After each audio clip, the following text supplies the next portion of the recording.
So, based on what I have seen so far of this interview, I'm quite confident in saying this is going to be at least a 2-part series where I look at what Daniel has said here.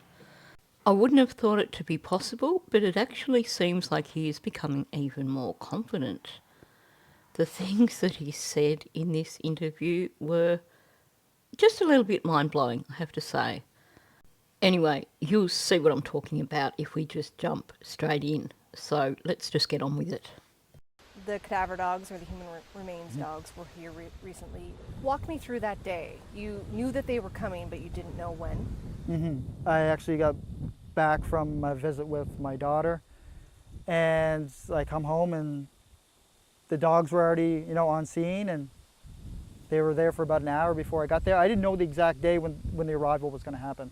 It was even a surprise to me, but at the end of the day, everything's ruled out there, and I hope this speculation, turns elsewhere.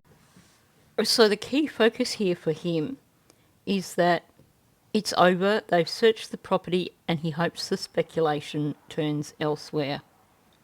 So straight up, it's not, well, now that they've eliminated the possibility of the children being on the property, I hope that means that the investigation will now go in a positive direction and they will find the children. No. It's all about, well, now that they've proven that the children aren't on the property, maybe people will stop looking at me. Well, guess what, Daniel? People are not going to stop looking at you.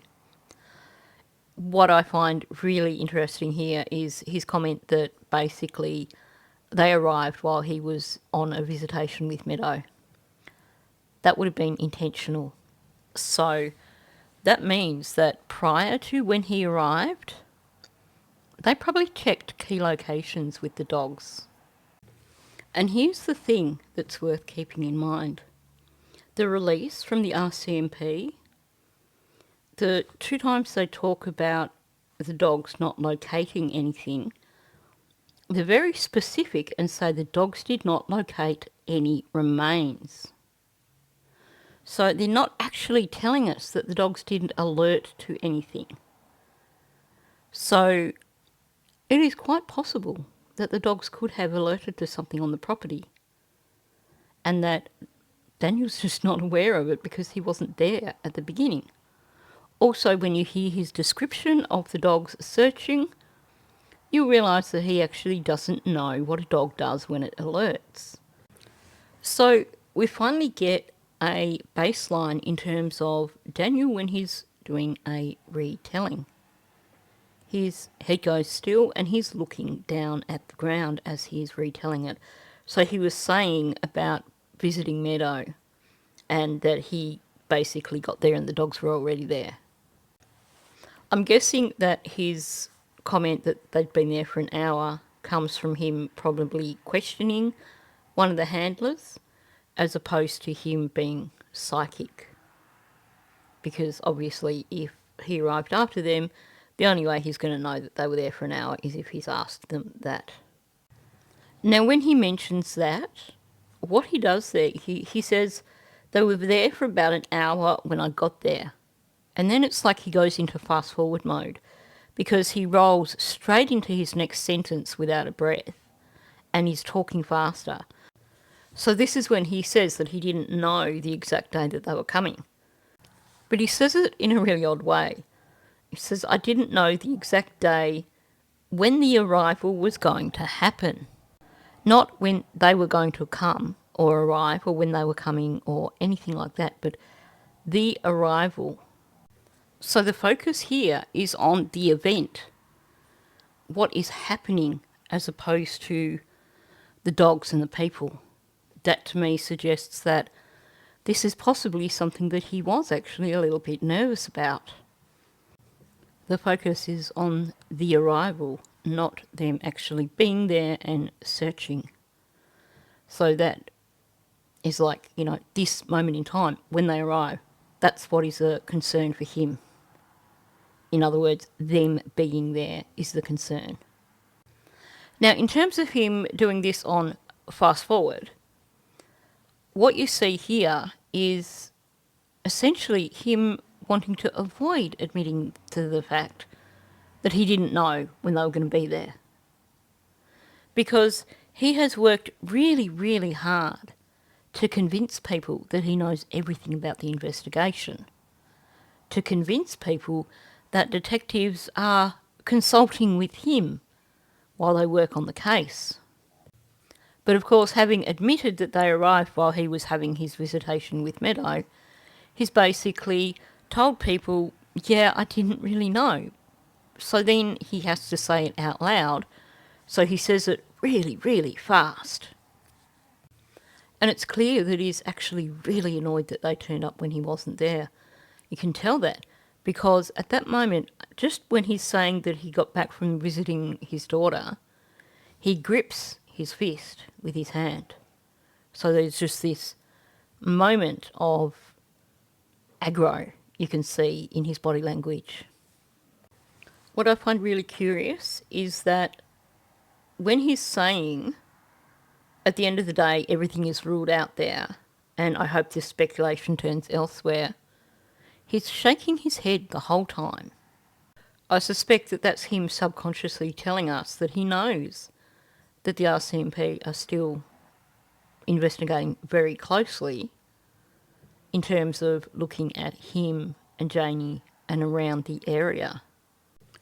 I strongly suspect that despite all this bravado, he knows that they're still very closely looking at him and of course very closely looking at the area around Lansdowne Station. So you arrive home after visiting with your daughter. They're there, and then what happens? They're there, and then, I walk up, greet them, and meet them for the very first time. It's like, can I come close to you and the dogs? And he said, oh yeah. And then, investigators were there, or one investigator, and, had a conversation with him. And so while he's talking about arriving and seeing that the dog handlers are there and asking if he can approach them, the whole time he's got the frown lines going, and you see the eyebrows sort of bunch in a few times as well, a bit of a kind of a scowl type look. So clearly he wasn't happy about them being there, despite you would think that if you were someone innocent, that you wouldn't be worried about the dog handlers coming and checking out your property. In fact, you'd probably find it fascinating and be wanting to learn how they work. But apparently this was something that was a concern for him. What I find disturbing is he talks about this one investigator and he says, I had a conversation with him. And as he finishes saying that, you just get this moment where you see the side of his mouth flick up, which is a classic move from Daniel. So it's classic duper's delight as far as I'm concerned. To me, that suggests that he is actually quite pleased that he had that opportunity for a one-on-one conversation with the dog handler so that he could spin his narrative. And you've heard him make the whole narrative of, oh, this dog handler tried to get a false confession out of me and he was being so unethical and really trying to throw shade on this dog handler. So it seems to me that he thinks that he's been quite smart here. And he thinks that down the track, this might help him get out of trouble if he can blame it on the dog handler and say, I think this dog handler had it in for me or something. Or to discredit the dog handlers just in case they find something and say, this guy didn't like me, so he's lying when he says his dog identified something. It certainly tells me that his comments about the dog handler were strategic.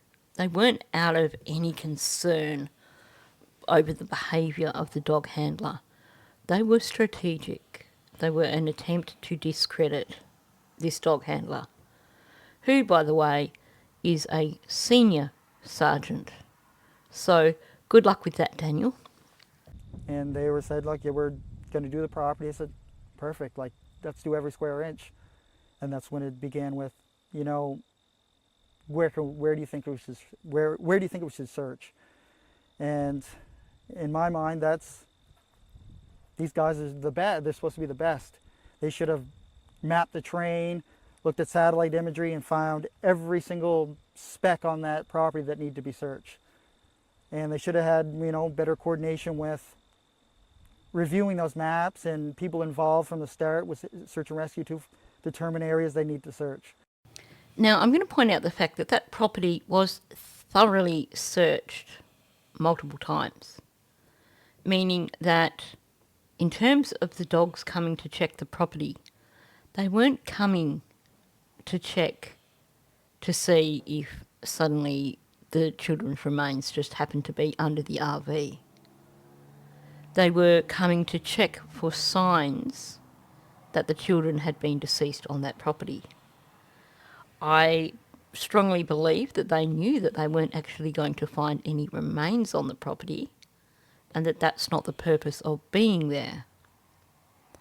Now, Daniel knows that that property was searched thoroughly, and yet he's like, when they turned up with the dogs and they said, we're here to search the property, he's like, perfect, search every inch.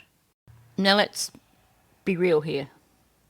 If he did say that to the investigator, then it wasn't out of a desire for them to find Jack and Lily. Because if you were an innocent person and they turned up and said, look, we're here to search the property, then I would expect the response to be more along the lines of, cool, well, you know, go for it, don't let me get in your way, but just be aware that, you know, this property has been thoroughly searched. But no, this is that over-the-top reaction. Perfect, search every inch. That to me says that in his mind he was going, yeah, go for it, you're not going to find the children on this property. And he was, you know, unaware of the fact that the dogs were still alert to a location where remains used to be. He's trying to give the impression here that he's being helpful, that he's happy for them to be searching there. But what he's actually showing is a false sincerity. And then what he says is quite revealing. He says, and that's when it began. It began.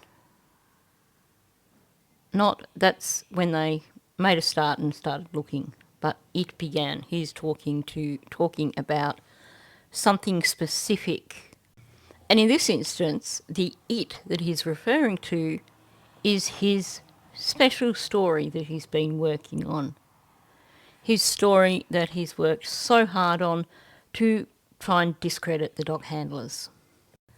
So he starts by saying that the dog handler asked him where he thinks they should search. Well, he really struggles to spit that out. He's stumbling along. So you get that's when it began with, you know, where, and he doesn't finish that word. And then, where do you think we should? And then he spits it out, where do you think we should search? So his brain is just basically sitting there going, oh, for heaven's sake, don't go down this road again. The fact that he struggled so much to spit it out suggests to me very strongly that this is a load of BS, and his brain is saying, don't go down that route because you know this isn't true. I've said this multiple times on my channel, that basically the brain just is not hardwired for lying. So when someone does try to lie, it sabotages it with this sort of thing, having them basically struggle with their sentences, struggle to spit out the full sentence. Now he shows us his intention very, very quickly. The goal here is to discredit the dog handlers and to discredit the RCMP. So he wants to make it look like they had to ask him because he's the one that knows the most in this investigation. He's trying to convince his audience that they saw him as the resident expert.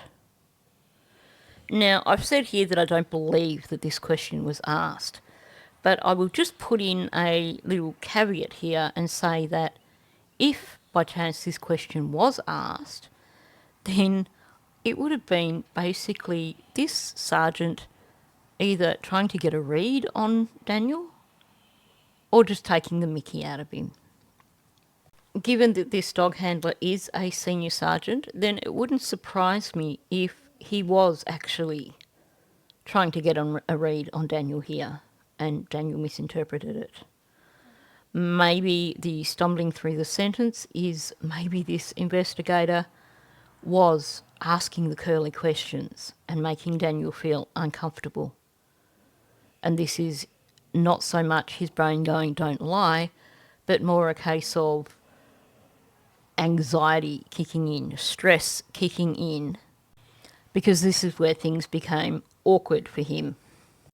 The biggest problem here is that Daniel is such a liar that we don't know if this actually happened.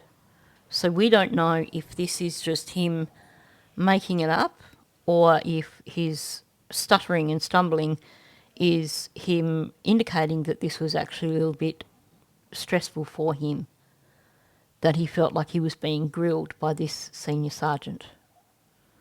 So this is when he starts with his rambling on, attempting to basically discredit these dog handlers. Now, here's what I have to say for that. And that is, Daniel, if you believe these dog handlers are so very incompetent, then can I suggest that maybe you request another team come and check out the property? Another team come and check out the area. And you know what? I'd be more than happy to offer suggestions of other areas based on things you've said, Daniel, that these other dogs can search. And just as an aside, to the person who came at me after yesterday's video and basically was like, well, you don't know more than RCMP. No, I don't know more than RCMP. I don't know anything about their investigation. My comment in terms of places where I believe that they should probably search is based on lots of language analysis of both Daniel and Janie, and of a psychological evaluation of both Daniel and Janie. So no, I'm not claiming to know more about the case than the RCMP. I'm not claiming to know more about the terrain than the RCMP. I am simply making a statement that there are areas that I think are areas of interest that were not discussed by the RCMP in their latest release that I think should be considered. Now, when he continues to speak here, he stumbles again over his words. He's trying to say that in his mind, they're supposed to be the best. But it takes him forever to get it out, because he starts with, in my mind, that's, these guys are the best, and then he's like, they're supposed to be the best. What's interesting here is that after he says, in my mind, that's, you get another sly grin from him. He's pretty pleased with himself here because he believes that he is managing to successfully discredit these dog handlers. I guess it didn't occur to him that if he's attempting to discredit them, that the next step may be, if he's claiming that they're not the greatest dog handlers, the next step may be to bring in a different team. And then what he comes out with next is just a whole load of BS. Now, I don't know if he's watched some YouTube channel with someone who absolutely knows nothing about what happens when these dogs are brought in, or if this is just something that he's just made up himself because he thinks it sounds intelligent. But the thing is, he just makes himself look like a complete utter twat.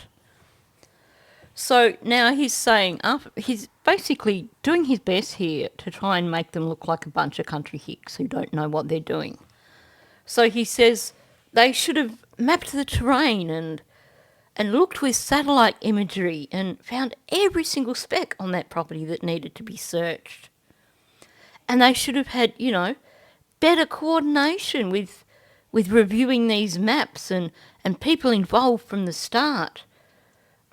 So he's giving this narrative that basically these dog handlers have come in completely clueless and don't know what they're doing. He's got this impression that they're going to look at a map of the terrain and go, this is the parts of the property we need to look at. Their job basically is they liaise with the RCMP, with the investigators who are working the case. The investigators will say, these are locations we want you to go to. They don't need to map the terrain. They don't need to look at satellite imagery. Locations have been identified before they come. Yes, they will cover a grid while they are searching, but they don't need to actually have that mapped out for them. They will turn up with their dogs. It's not like the dogs have to be standing on the exact spot to detect a scent. These are dogs. They've got damn good smell. So they can be quite some distance away from a source, and they will basically home in on that source, and then they will alert when they reach the location. So they don't need a map of the property, because basically they just have to cover the area and let the dogs do the work. I mean, this whole thing of, oh, well, they need better coordination with the people that have been involved from the start. Do you think they just rocked up in their cars with the dogs and went, oh, look, yeah, I think this is a property, let's look here. And let's just randomly choose places around Gerlock Road. Oh, look, there used to be a ribbon here. We'll search here. Oh, coincidence? That's the location where they found a piece of blanket.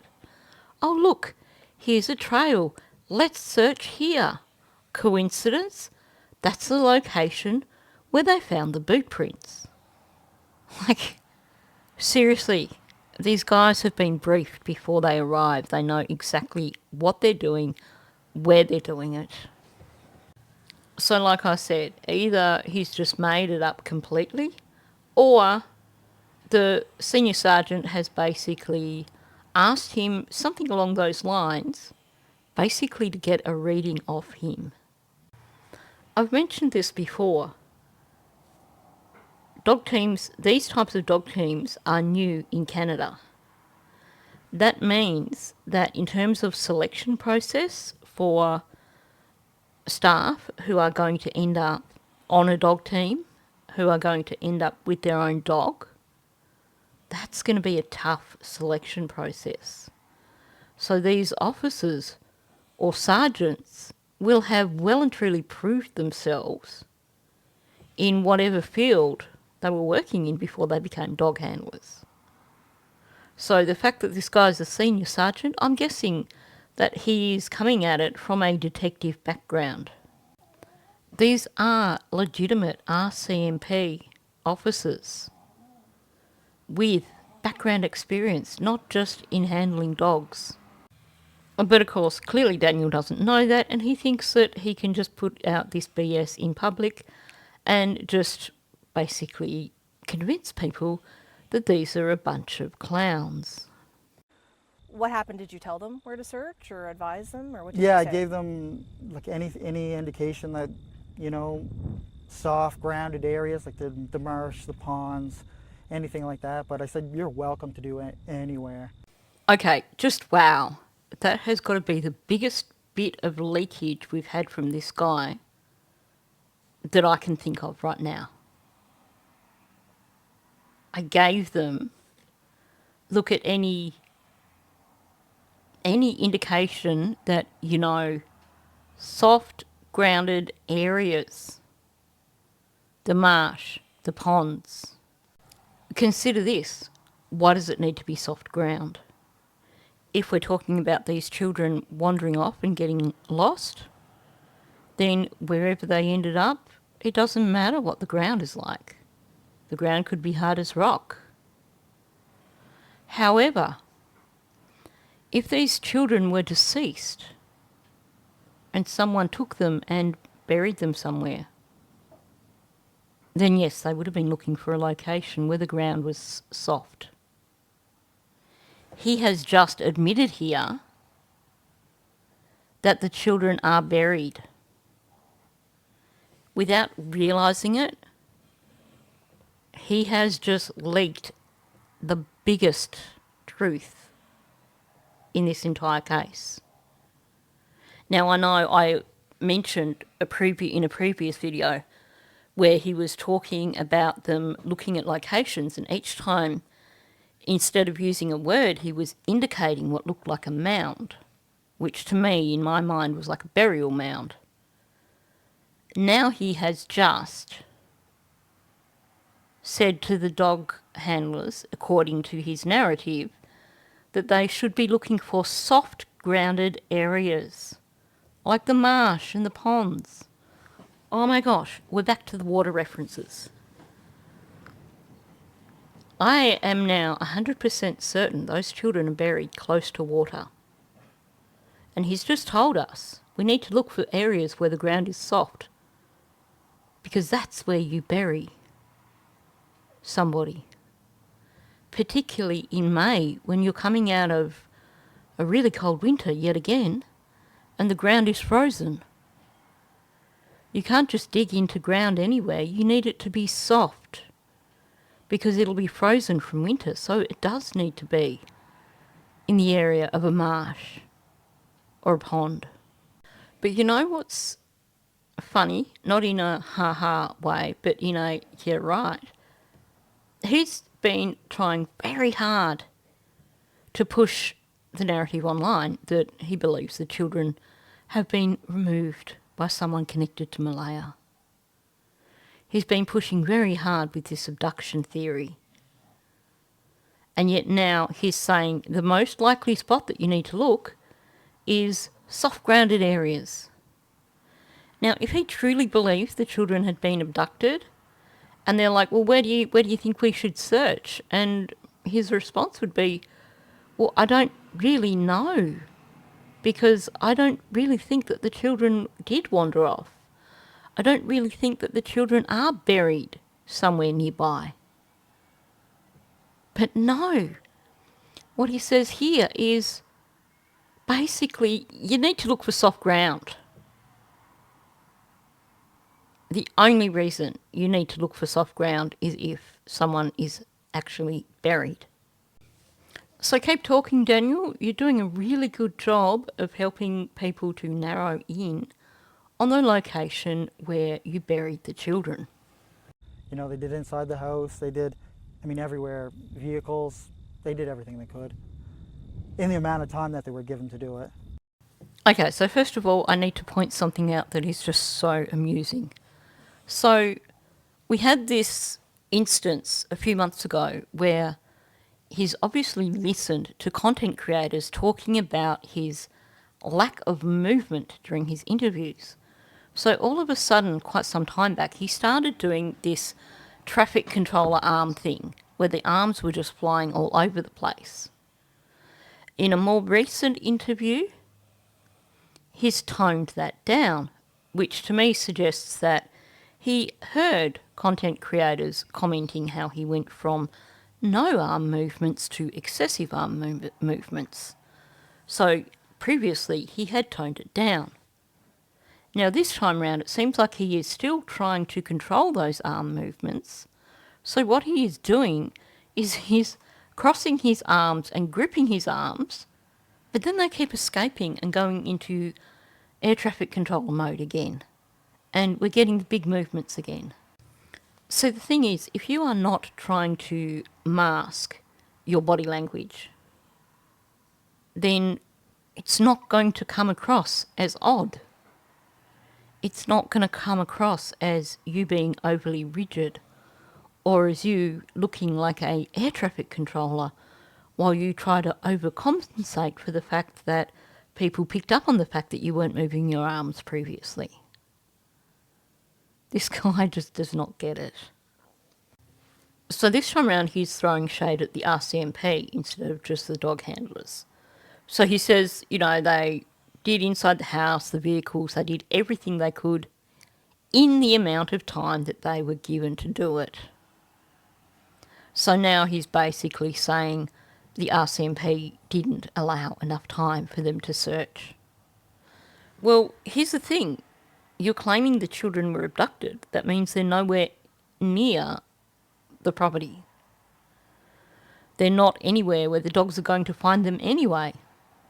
So why are you concerned in terms of them not having enough time to do their job? What I'm really curious about is if they actually were able to run the dogs over that four-wheeler, and if they took the dogs out to the reservation, which is presumably where Malaya is at the moment, and ran them around her car. But definitely, at this point in the interview, the message that he's giving contradicts the message that he's been trying to put out publicly. If you believe these children are in the custody of someone connected to Malaya, then you're not going to be really worried about telling them to search areas where the ground's soft.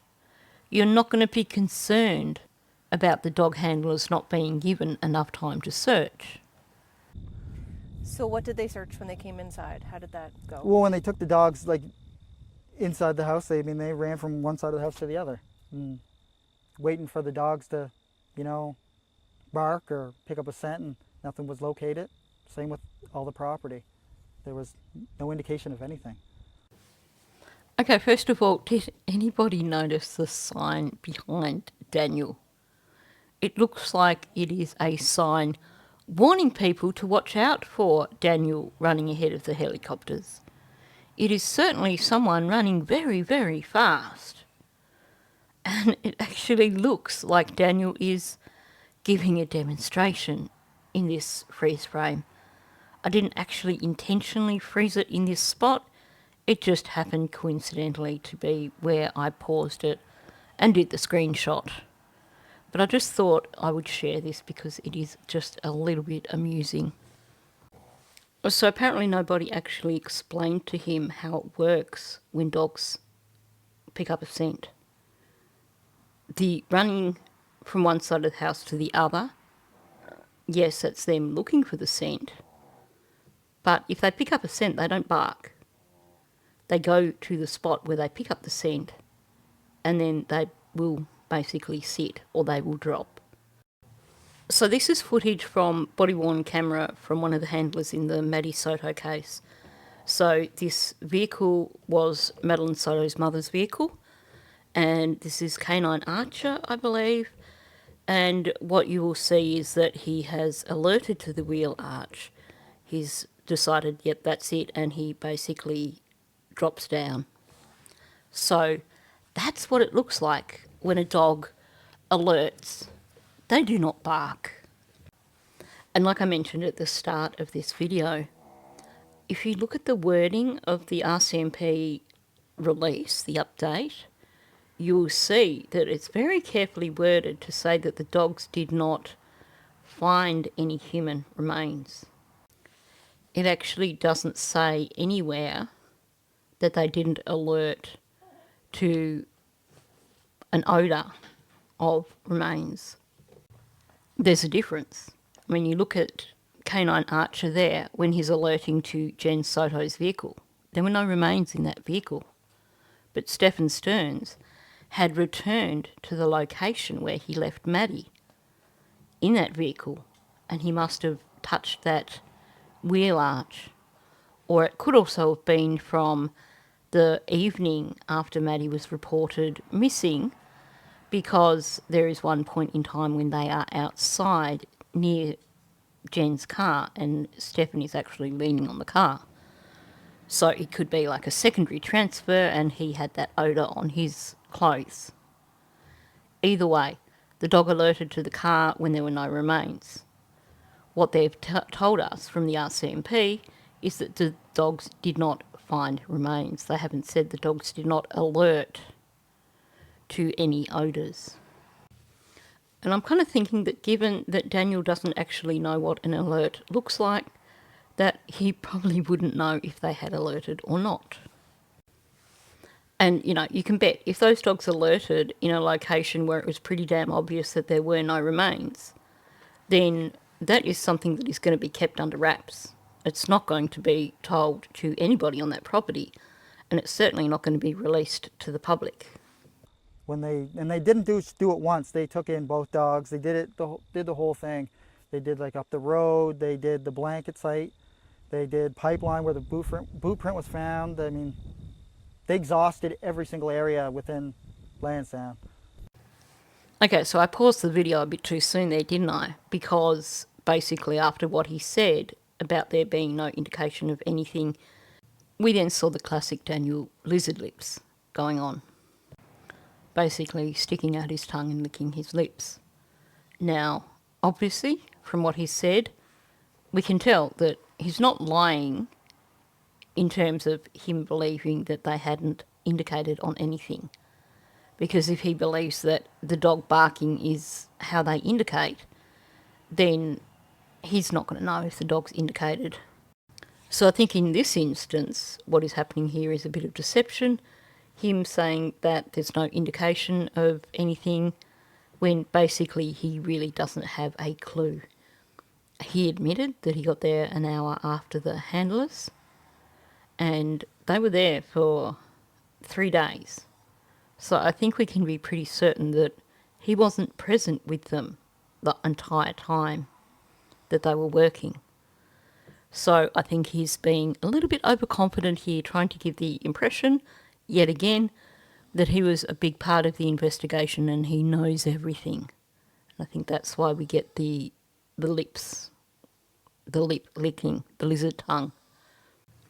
And he's trying to give the impression of authority here when he gives a list of the places they went to. And they went where the blanket was, on the pipeline trail, etc. They exhausted every single area within Lansdowne.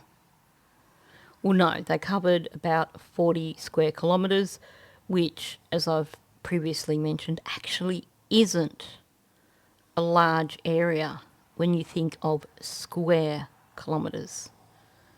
Probably in a somewhat small radius, so close proximity to the residents, essentially.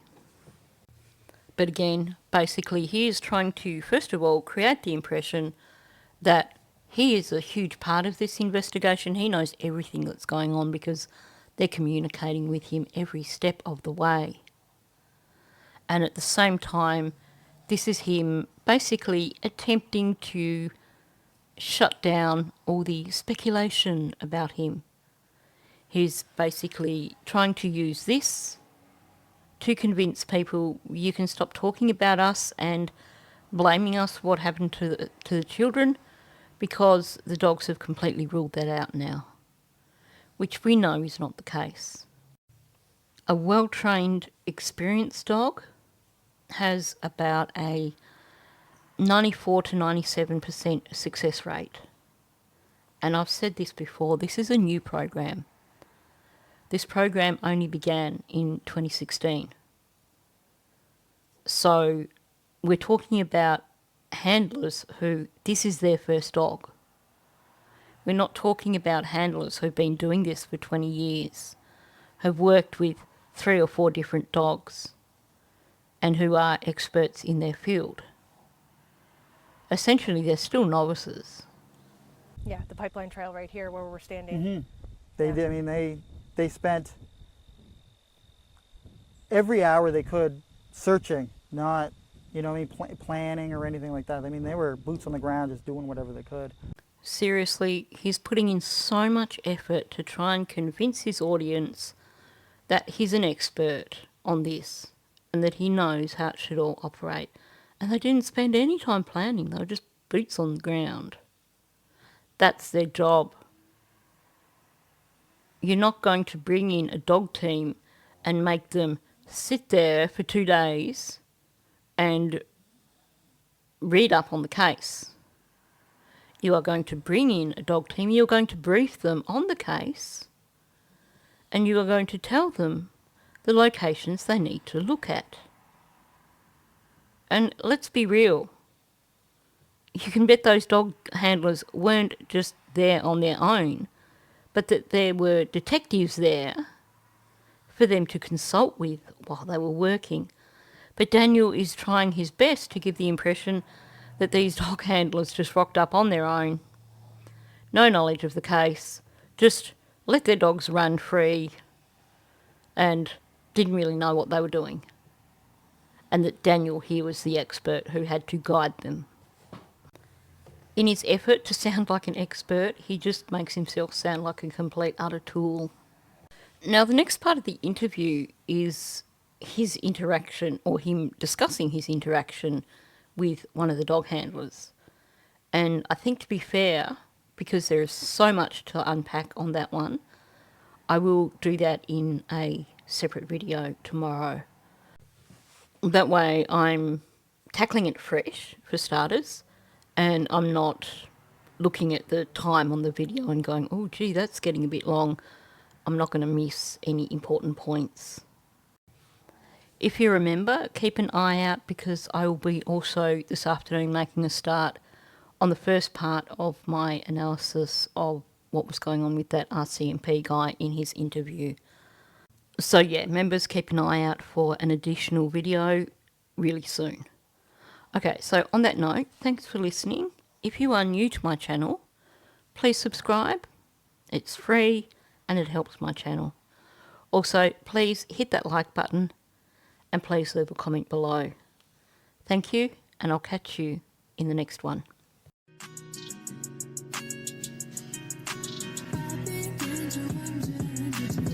Give a fuck about